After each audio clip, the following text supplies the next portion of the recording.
Welcome to my house. Welcome to the Structure Talk podcast, a production of Structure Tech Home Inspections. My name is Reuben Saltzman. I'm your host, alongside building science geek Tessa Murry. We help home inspectors up their game through education, and we help homeowners to be better stewards of their houses. We've been keeping it real on this podcast since 2019, and we are also the #1 home inspection podcast in the world, according to my mom.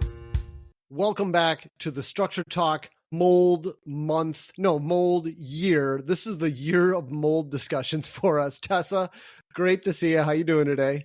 Hey, Reuben, I'm doing well. How are you? I'm fantastic. Thank you.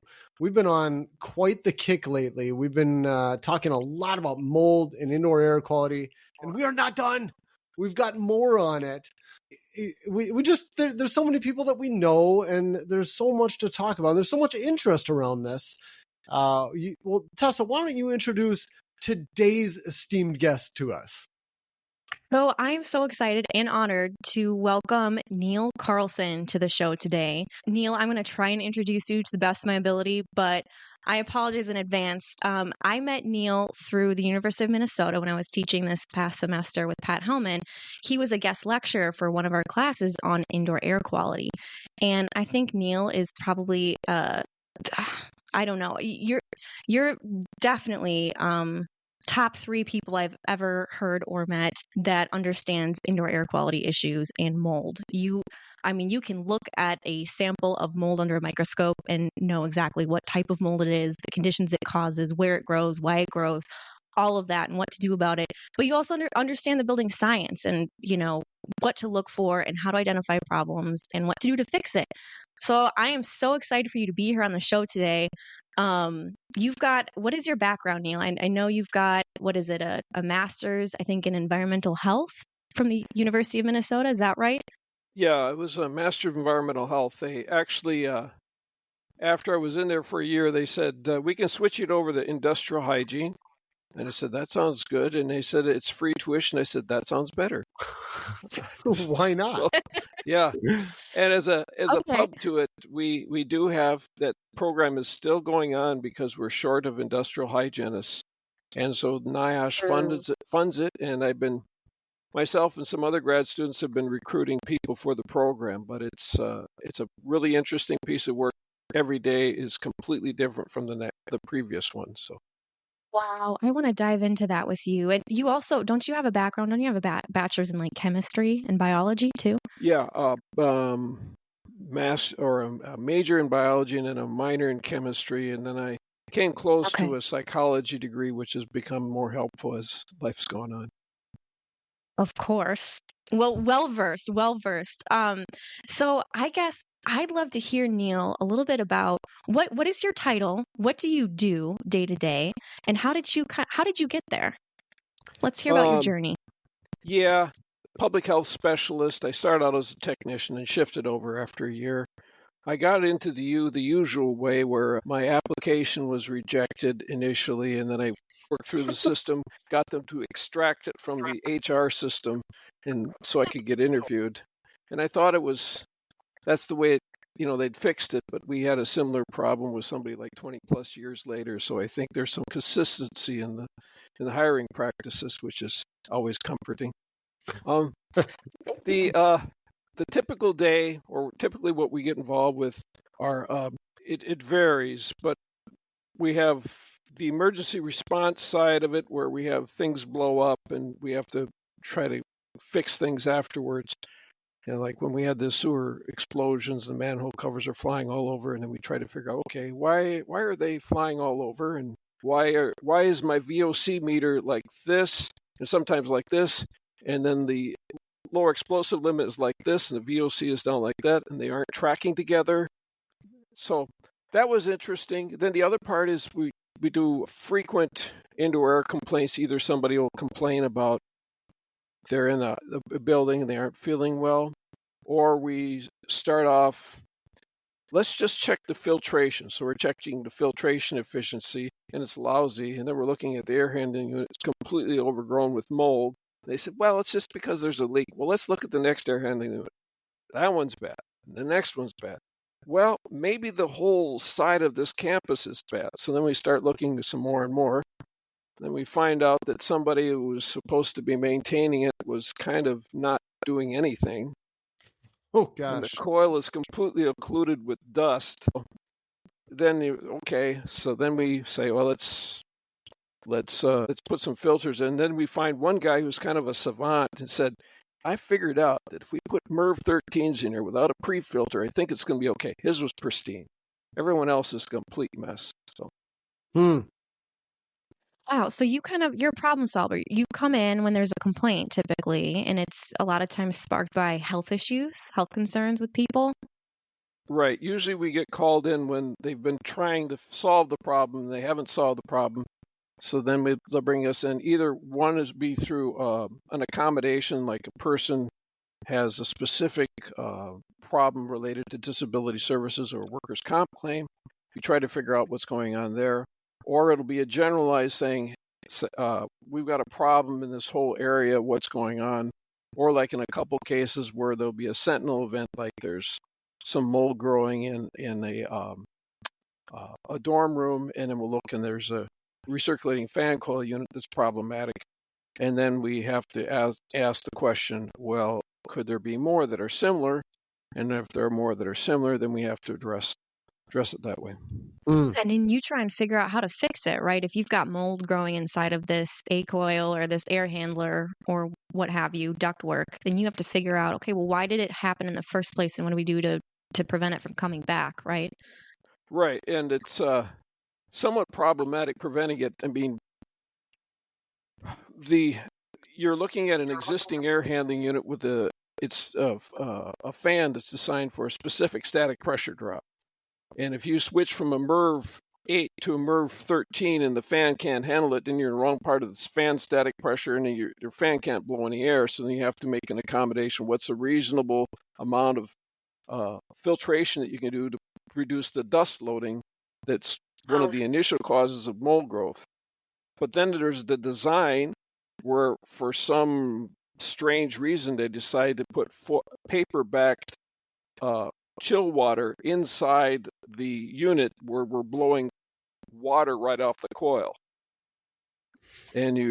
So why is there mold growth? Well, you provided mold chow, and you provided dust with lousy filtration, and then you have a completely overgrown air handling unit. So just about everything you're working with is going to be on the commercial side. Is that right? No, I get pulled in on housing, which is always which has been interesting because you'll have really beautiful homes, like 6 or 7 air handling units, and it's a complete mess and a nightmare. The place I was involved had its own theater. Hi. Wow. That's a big house. Yeah, and they all had moldy ducts. And so we were running HEPA filters, and the air is super clean. I'm looking at the aerosol samples. This is really clean, and all of a sudden it's just loaded up with penicillium spores. So even though they've been running the HEPA filter for a long time, they still had enough background penicillium that was being stirred up by the HEPA filters that was causing problems. Wow. Oh my gosh. There is such a need for people like you, Neil, just even I think there's been increased awareness around indoor air quality, especially since COVID, and trying to maintain healthy indoor air environments. But there's just so many cases of people getting sick, feeling unwell, mold growth, and it's just such a pervasive problem. Do you primarily deal with? Would you say like 90% of the cases you deal with are mold related, or do you deal with other stuff like VOCs and radon and all of that? It's a little bit of mix. I'd say primarily mold because I think in part because of our climate. I mean, there's problems. I was working with the university down in Texas, and they've got high humidity and mold, and it's constant there. But with us, we're trying to design a building envelope that can really work well in the cold, and then really work well in our humid times that we have from July, sometimes from June through August, maybe a little bit into September. So we're trying to figure out how to get the building envelope right in that context, and we're trying to run the air handling unit, and we're also trying to conserve energy. Yeah. It's a tough go, and a lot of people will say, well, let's let's take out the reheat coils because they're really expensive. Well, if you take the reheat coils out, you aren't taking enough humidity out, and then you end up with mold growing on the supply diffuser. I'm sorry, basic question. What's a reheat coil? Well, reheat coil would be like if you have a thermostat in a room. There's a coil in there that modulates the temperature. So the air will come in, let's say at maybe around 55 or 58 degrees. Comes in, it's a little bit too cold, so you turn the thermostat up, heats up the air. So when it comes into the space, then it's modulated and it's at the temperature that you want. The other way to manipulate it would be a VAV box, would be a variable air volume system. And this is only on commercial systems, right? I've never seen anything like this. Yeah, that's typically on commercial systems. Yep. Okay, and that reheat box, is that an electric resistance heater? How does that heat the air? Well, sometimes it's a steam reheat. So you have a steam system going in there, we'll put it in a coil. And it's often, if you don't have proper filtration, it's often an area where you'll get particles deposited on that. So when you're cleaning the ductwork, you have to make sure you clean it in sequence, because if you clean the reheat coil but don't clean any other part, you turn it back on and all the dust that's been deposited in that system will go through the clean reheat coil and fill up a lab with approximately a quarter inch of fine dust. Wow. Okay. And then you have people get fired because they didn't think it through. Of course. Well, we've talked a lot about mold on this podcast before, and we've had on some experts in mold as well, just kind of sharing where they commonly find mold in homes. And I'm sure you're aware of this too, like kind of some of the top 5 places you might find mold. We've got a lot of basements here in Minnesota, and that's a common place. People want to finish their basement. Next thing you know, they've got moldy carpet, mold growing behind the drywall against the foundation wall. Lots of issues there. Bathrooms, of course, places of high moisture, even in the attic space, from air leakage and that warm, moist air rising and leaking up into the attic when it's cold outside, and that moisture condensing on the roof deck and causing staining and eventually potentially mold growth too. So we have all these potential places to look in houses. Where do you see most of the problems in the buildings that you're working with? Is there a pattern at all? Are there top 5 most common places you find issues? There's a couple. One actually is external. And so we had to deal with that with our arboretum. So they had this massive compost pile. It wasn't that massive, it was okay. But then the county said, hey, you have a compost pile. Can we add on to it? They said, sure. Well, it got bigger. And then we had a NIMBY situation, which was not in my backyard. Wind directions from the right spot. Lots of Aspergillus fumigatus. And so then they had to move the pile more centrally. So if you get I think it's about 850 feet away from it, it tends to drop off pretty good and you get background. But if you're doing sampling for it, you'd sample at 25, you're just going to see outdoor air stuff. You sample at 35, then you'll pick up the fumigatus. So, and you couldn't see that if you're looking at it with an aerosol cassette, so you have to do culturable samples. So now let's roll it back into the house. The ice machine, full employment. Underneath the sink, full employment. Water all the time. Corners, especially apartment complexes, corners in closets where they've designed it. It's poorly ventilated. The closet door is shut in the wintertime, and it's also an angle, so they don't do a nice job on it. It's also around electrical sockets, windows, terrible. And an outside wall, I bet. Outside wall, yeah. When you see the glacier on the inside, you say, maybe needs a little help.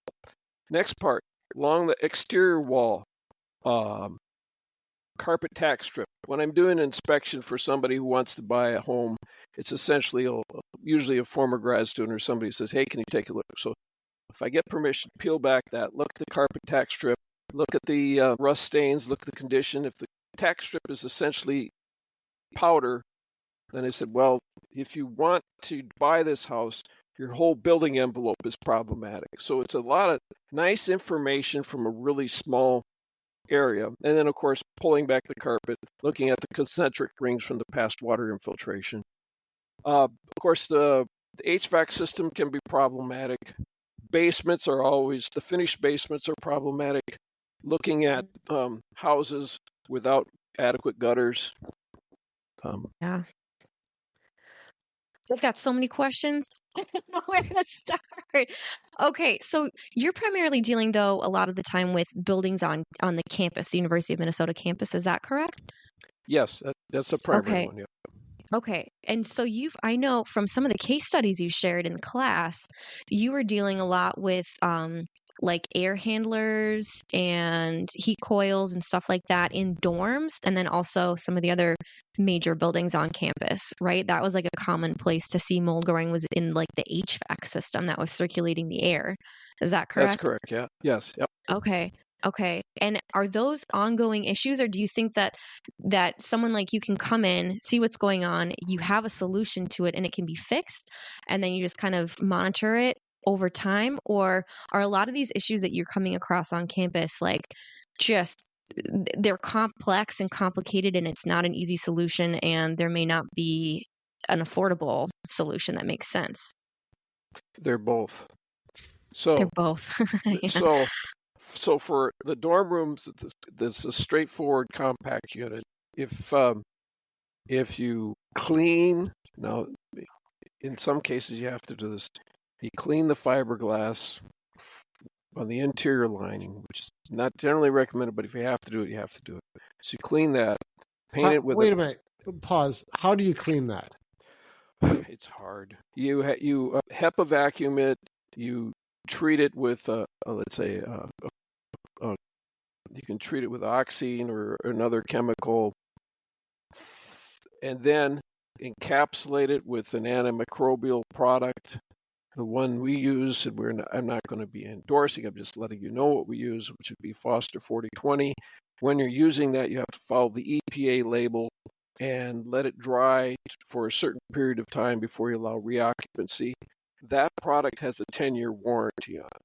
So it works fairly well. They use it in poultry processing or slaughterhouses where they have some problems with it. You paint it on the wall, and I've only got pulled in on one case where they had a little bit of microbial growth that they couldn't solve, and it was a particular ascomycete fungi. It was based off of a type of Eurotium that was fairly difficult to find, but I was able to tease out the ascospore.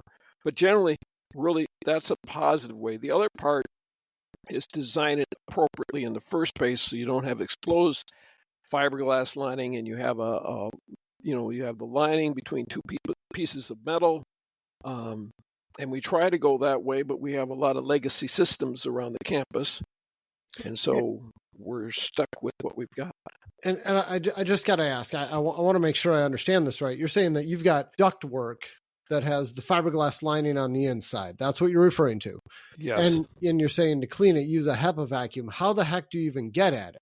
In the smaller systems, it's fairly easy. You take the panel off, vacuum it off, and then coat it.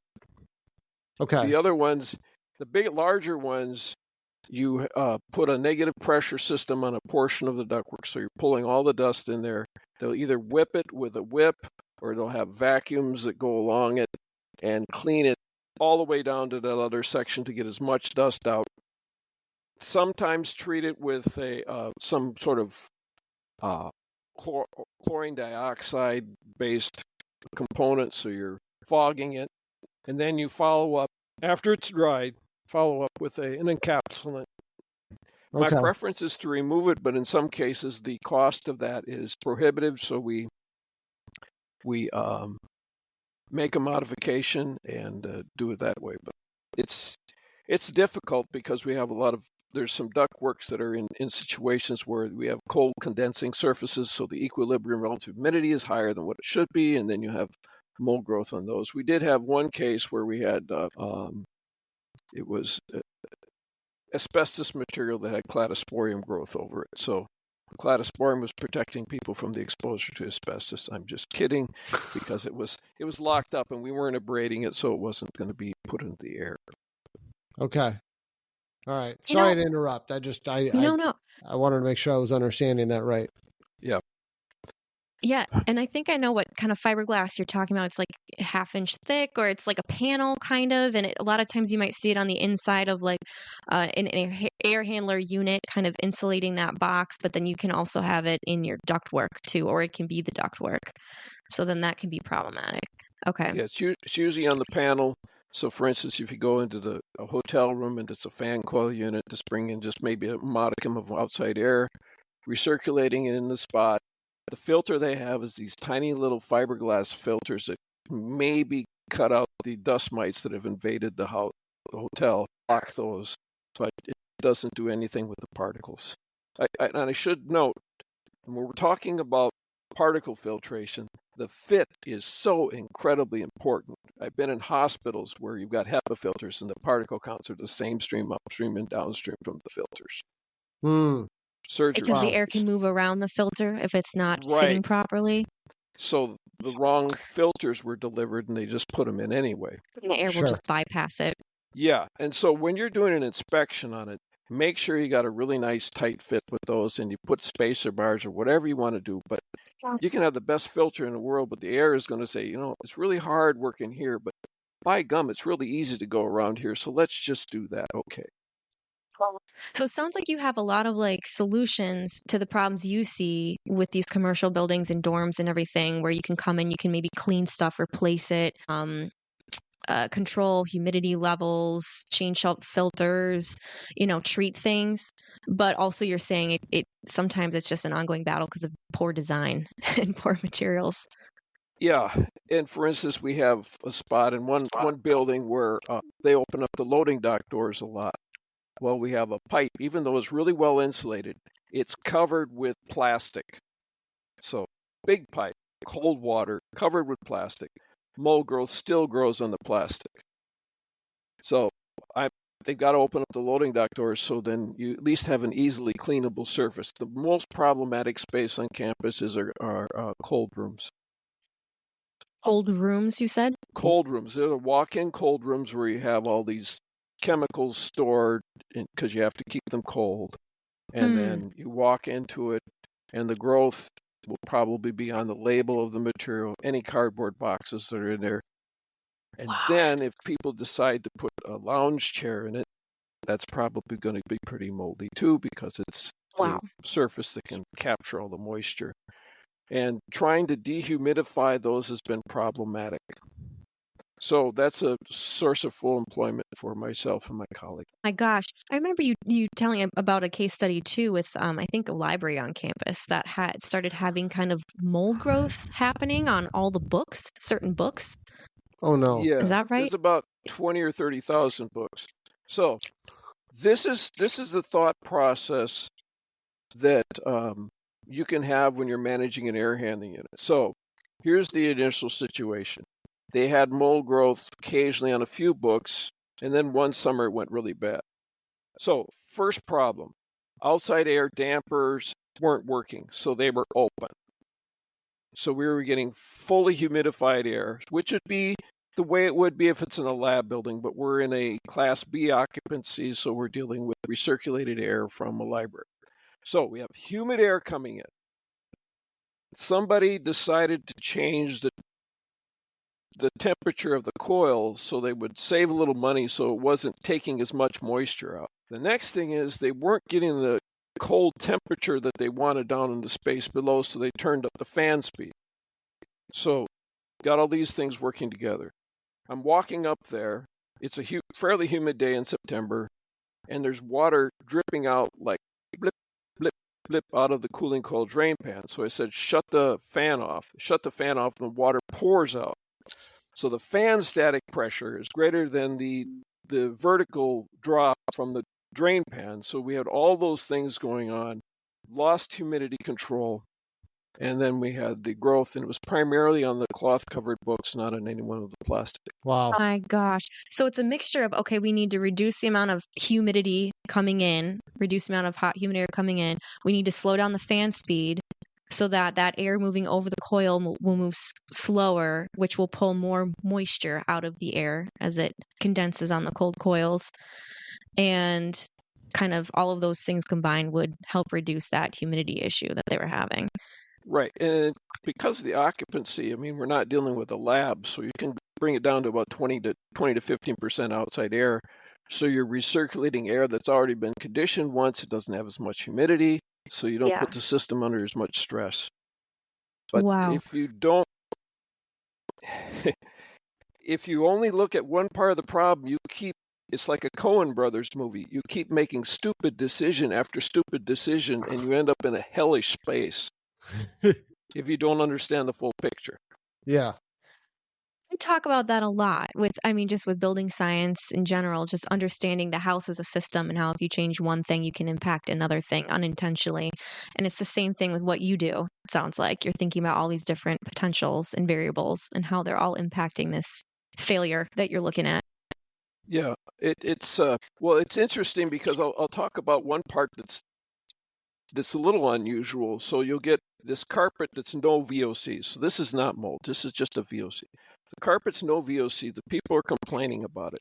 And they put their chair mat on top of this no VOC carpet. Pull back the chair mat on it. VOC levels off the charts. So it's the definition of VOC. VOC is something that can be photodegraded in sunlight. So it can still have chemicals, but it doesn't follow the EPA definition for VOC. So a no VOC carpet still has chemicals, but it doesn't have the chemicals that photodegrade. So just think through that, process that. So when you're thinking about setting up an office, you just don't put the chair mat, let it air out, and it should be fine. Let it off. I'm in trouble. Let these things off gas. Okay. But oh my gosh. I put my mat down right away after I put in the carpet. I'm in trouble. Yeah. Don't sniff too deeply. Yeah. I think the other one, this is a little tangential, but this is like a homeowner's trying to figure out, do I have a mold problem or not? Really solid. And so one of the things that I often tell people, if they have the lung capacity to do it, they aren't asthmatic or anything else, just put an N95 respirator on it, nice and tight, good fit. They don't have beard or anything. And if they can walk around, they don't sneeze or anything, great. Take it off, you start sneezing, have copious amount of nasal discharge, okay, you may have a mold problem. So that's using your body as a simple, rough idea of whether you've got a mold problem or not. And then you can look into it further with a lot of different types of testing, or actually visual investigation is probably one of the first pieces. That's a really helpful tip. And of course, we know not everybody reacts to mold the same way. Some people have severe reactions and some people don't have any. But if someone is feeling like maybe their house is making them sick, that's a good test to do, an easy test. A real simple test. I think the other one that houses aren't thinking about, just shifting away from mold a little bit. We're doing some research with Professor Dan Hedin in architecture, and he's looking at apartment complexes and homes. And one of the major problems we're finding out is cooking. Huge amount of particles that are generated by cooking. So I brought in a little particle counter just in my house. You got the ventilator and everything else. Really high counts. The air fryer is just horrible. So put a portable HEPA filter right in front of the air fryer, cover it up, essentially making a box HEPA unit for the air fryer, and then you drop the particle counts way down. So I want to touch on this for a second, because this was something that was kind of new information to me that I heard for the first time teaching this class this semester with Pat Hellman. That really it does seem like particulate matter, small particulates specifically, are having a really, really strong negative impact on people's health in general, more so than we realized. And a lot of times those particulates are not necessarily coming from the outdoor environment. We're creating them inside, from cooking, from all the chemicals, from materials in our homes, and all of that. Correct? So yeah. Okay. So are you trying to do you monitor for particulates in a lot of these buildings that you work in as well now too? Not as much, because most of the buildings that we're working in, with the exception of chemistry labs, they aren't doing a lot of cooking. They aren't doing a lot of things. I think the areas that are probably going to be more of a focus would be kitchen areas, that type of cooking. Yeah. And for example, in homes, I think the interesting part is some of the The newer HEPA filters actually have built-in air quality meters or PM 2.5 meters built right into it. Mm-hmm. So you know Wow. get a rough idea of what particle counts you've got. So I'm looking at the one in my home, and it's hitting the same index that we have where it says dangerous to everybody when I'm cooking. So it's thinking about things like that. Okay, and then the health data saying increased heart attacks, a whole bunch of other things happen just by elevation of fine particulates, and then our outdoor air bringing in the Tatooine-like weather from Canada. Yeah. All the smoke, the wildfires. Yeah. Well, you talk about kitchen issues, and I remember there was this article, or I pulled it up here quickly. It was, I don't even know how to say this. It's ROCIS. It's all in caps. So I don't know if you're supposed to say ROCIS or what it is, but Kitchen Range Hoods Issue Brief. And it's a white paper by Thomas J. Phillips, and it's a very strong case to have ducted range hoods above every cooking appliance in every dwelling, no matter what. It doesn't matter if it's gas or electric, what you're cooking with. The issue is that you're cooking. It's not what type of fuel you're using for the cooking. Mm-hmm. And Tessa, both you guys, at the end, there's a list of acknowledgments on who contributed to this. And there's a name you guys might recognize, Pat Hillman, University of Minnesota. There we go. Contributed to this. Shout out to Pat. I think the problem with it is the recirculating filter that's on the unit for the ones that don't exhaust out. That doesn't work very well. The second part is that we got to be really careful when we're designing it. If you slap in a really nice one, you got to make that air up. Otherwise, we're backdrafting every combustion appliances in that whole place, and then we've got dead people, but very clean area in the kitchen. Yeah. Oh, the same thing when you're thinking about abatement. You're pulling a negative air. Make sure that you aren't backdrafting any of the combustion appliance. We had one spot where we had a huge warehouse where we were storing our books. Carbon monoxide coming in, trying to figure out what's going on. Couldn't figure it out. They'd taken a panel off the air handling unit, and it was pulling more air into the space, creating a negative pressure, and we were backdrafting the boiler that was in there, pulling the boiler air right into the space and distributing throughout the whole spot. So when you have complex systems with more than one source of combustion, then you can really end up with a problem. Even though we had an outside air pulling air in, it wasn't sufficient to pull in the outside air. Wow. And you've dealt with some really unique cases too. I remember you talking about some issues with some really unique types of mold growth. And I'm trying to recall, I think one of them, I don't know if they were related to the U of M. I think one of them was. But can you talk about that mold growth that was growing inside the countertop of one of the egg buildings? Yeah. It was a poultry necropsy area, so not one of your funnest areas to be, where they're chopping apart birds and trying to figure out if they've got, H1N1 flu. We've got a brand new facility now, so this is the old one where they made vinyl countertops, which vinyl particle board countertops in an area where you're spraying it down with water. It's like a prescription for disaster. So they're ripping it apart. You've got all these feathers and everything else, but the gentlemen that were cutting it apart, breaking it apart, putting it away, none of them had PPE. Sent them all of them into the emergency room because they were overexposed to stuff. Oh. It's the same thing we had, in an agricultural setting, handling moldy Sudan grass. Baled it too early, set it up. Guys in there working, another emergency room visit. So when you're mechanically disturbing something that has a high mold count, then you can have problems. I think the other one that's more relevant to some of the musical people is, of course, the death by bagpipe, where the individual's playing a bagpipe, goes on holiday to either New Zealand or Australia, comes back, starts playing again, dies. And so they had Fusarium, Rhodotulia, a specific Aspergillus, and one other one that was in there, and that caused a problem with sensitized lungs. So if you play a musical instrument and you put water into it, either with a reed or a horn, you need to clean it. So you're telling me somebody died from something that was growing in their bagpipe? Yes. And wow. Okay. All right. Got it. So the cool part is we had a student that was complaining about something up at UMD, and I told Laura Lott up there, I said, Laura, let's just sample the instrument that the person's playing, because they were complaining about the general indoor air. Found 3 of the 4 organisms in there, so I said, tell them to clean it out a little better, and it should be okay. Wow. Oh my gosh.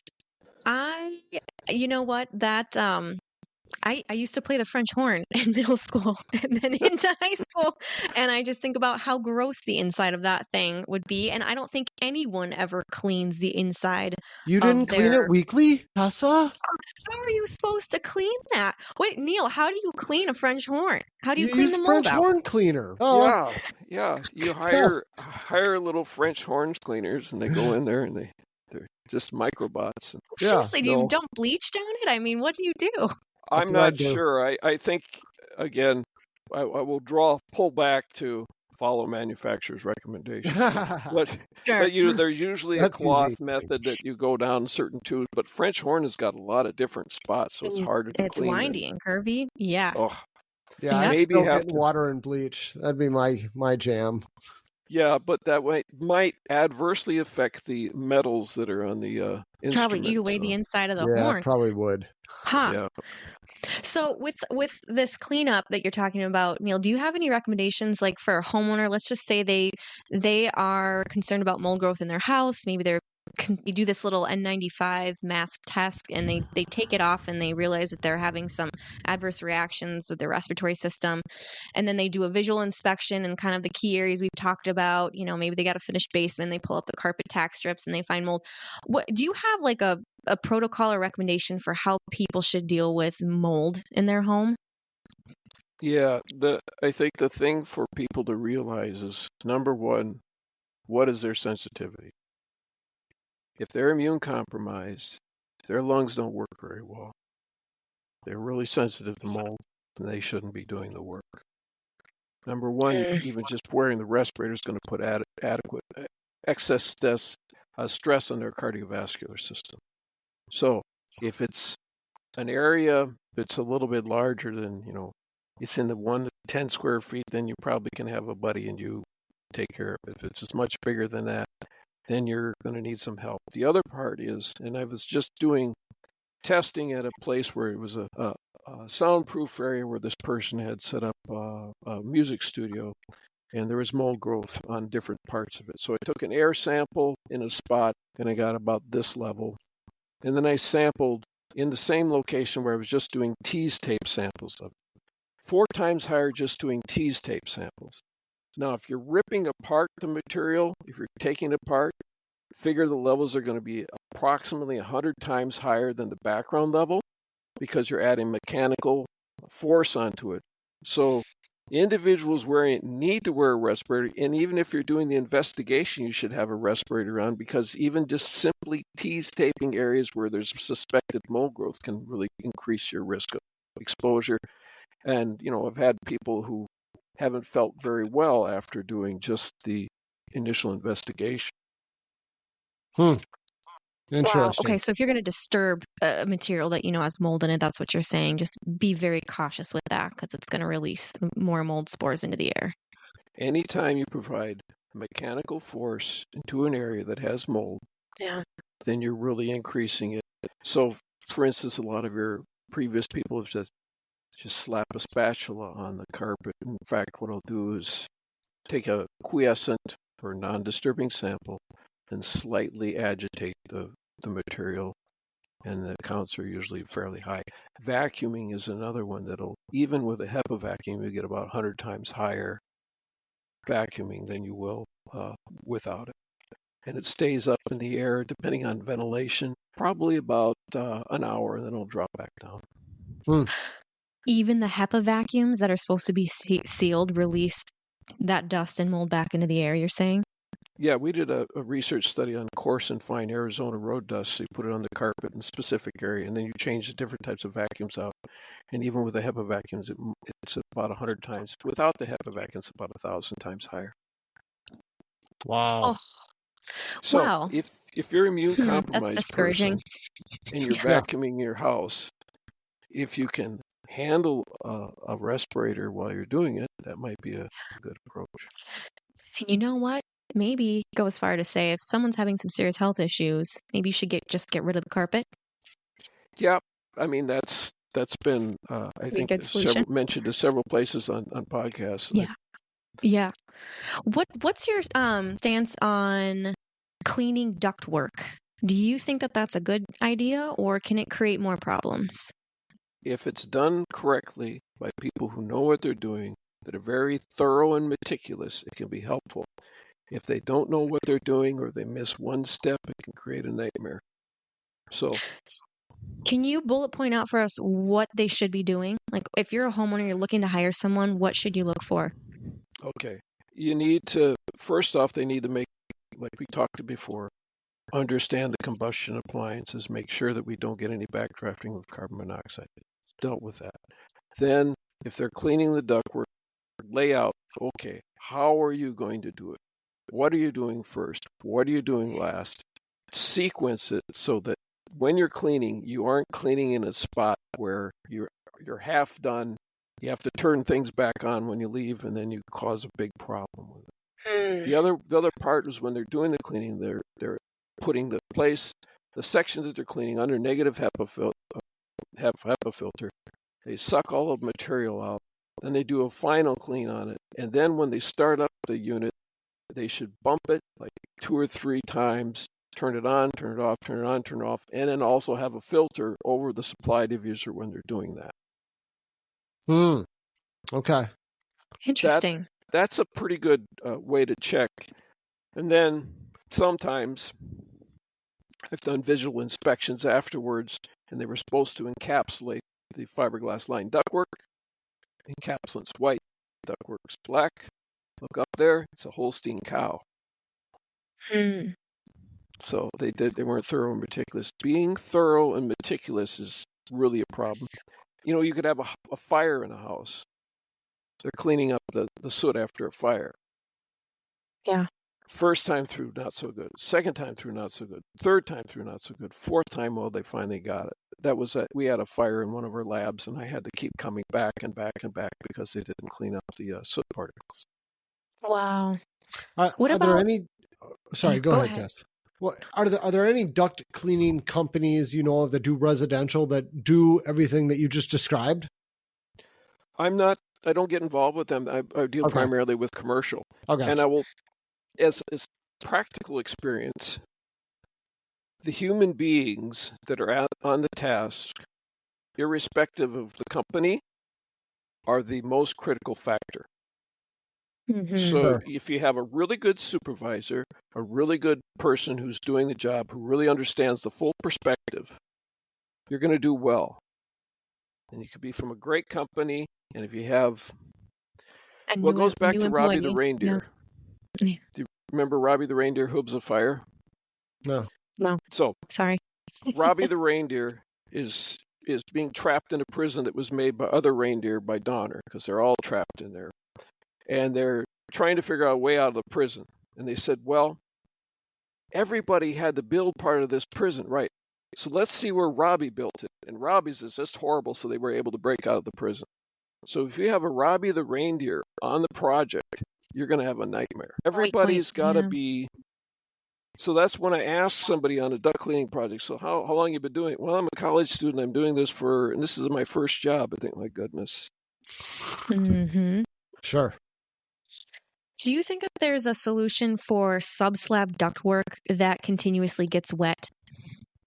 No. You're shaking your head no. The solution is to fill it in with concrete, abandon the system, and go elevated. We had that problem in our old child care facility. And I found that one of the first jobs I was in at the U. And I said, why are we doing this? Because my first mold inspection or second mold inspection I got involved with was a sub-slab ductwork in a residential facility where the drain field was collapsed. So sewage water was coming back into the supply ductwork that was underneath. Oh, no. Yeah. Gross. Oh, what a It disaster. was humid and then also filled with lots of E. coli. Yeah.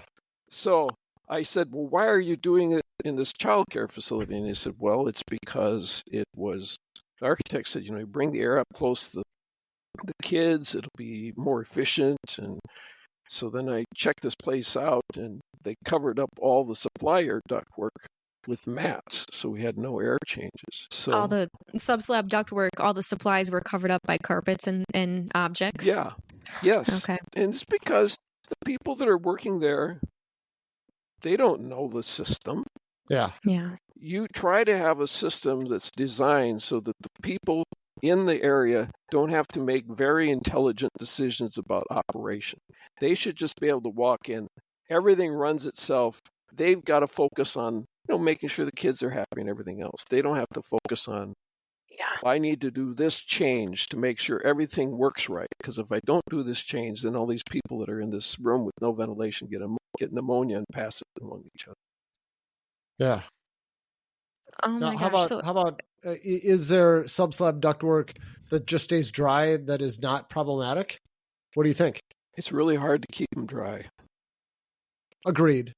And you also have equilibrium relative humidity problem. So that sub-slab ductwork is typically colder than any other spot. And cladosporium just says, you built this environment just for me. Even though it's concrete and there isn't any paper or anything, there's just a modicum of dust on there. It's just a little bit colder, so I'm going to coat that whole ductwork because it's where I want to be. Sure. Okay. I be incredibly optimistic about it. They have a really good drain field. They've super insulated it. It might work, but a lot of things have to go right for it to work. Mm-hmm. And I don't like something where everything has to go right. Yeah. Okay. Does that make sense to you? Yeah. Sounds like there's no hope. No. I was going to say, it doesn't have a lot going for it. We're all doomed. Well, the first one we did at Williamson Hall was where they had sub-slab ductwork in parts of it. And I'm wearing a tie and I'm crawling around the ductwork. I didn't wear a tie after that, but my tie is covered with mud in the supply ductwork. My goodness. Oh. So you were in the ductwork. It was that large, and you're crawling around, and it's got mud in there? It has mud in the ductwork. And that's because the part that we haven't talked about is geology. You really have to understand the geology. And a lot of places will build homes that look pretty nice, but they don't understand that the underlying geology, that this used to be a bunch of potholes with clay lining everywhere. And so you pop the house right into this clay line, and then they get any rain, it comes in, fills the whole thing up. Ours was nice decor shale, which had this nice little spot that we dug out, and then the water comes in and fills up the bathtub. Yuck. So you have to understand the geology in order for it to work. And if you get really well-drained soil and everything's fine, that's going to be okay. Neil, you know a lot about mold. You know a lot about building science. You know a lot about HVAC systems and construction and geology. we could talk to you for hours. And there's so many topics that I still want to dive into with you. But for sake of time, I think we should probably wrap up this podcast. What do you think, Reuben? Yeah, this has been amazing. A lot of stuff where it's just like I don't even know what I don't know, especially when you get into these commercial systems. This is fascinating to listen to. Yeah. One quick question I was going to ask you, Neil, just wrapping up real fast. Do you have a recommendation for how homeowners, if they want to do some sort of like portable HEPA filtration system, is there a simple solution, a homemade option that people can use that you'd recommend? Well, I think it was mentioned by Mr. May that the Corsi Rosenthal is a pretty good one. The other thing is that's really neat is that there is overproduction of HEPA filters due to the pandemic. And a lot of places now are discounting them. So I'm getting some things that are 50% off. So I had something that was like $200 or $300, and now it's under $100. So you get the biggest filter you can, and then the noise is the problem. So you ramp down the airflows just slightly. So you oversize it, run it at 2 or 3, not on 4, so you can still enjoy the HEPA filter part, but you don't have the noise problem. Too many people buy it just for the size of the room. Oversize it, turn it down, and it'll be wonderful. Excellent. Thank you so much, Neil. It's been a pleasure having you on the show. Thank you for sharing all of your stories and your wisdom with us, and hopefully we can get you back on again in the future. All right. Well, thank you very much for the questions. Yeah, thank you. For listeners, if you got any questions, thoughts, future show ideas, whatever, feel free to email us. We read all of our emails. It's podcast@structuretech.com. So I'm Reuben for Tessa and Neil saying thank you for listening. Take care.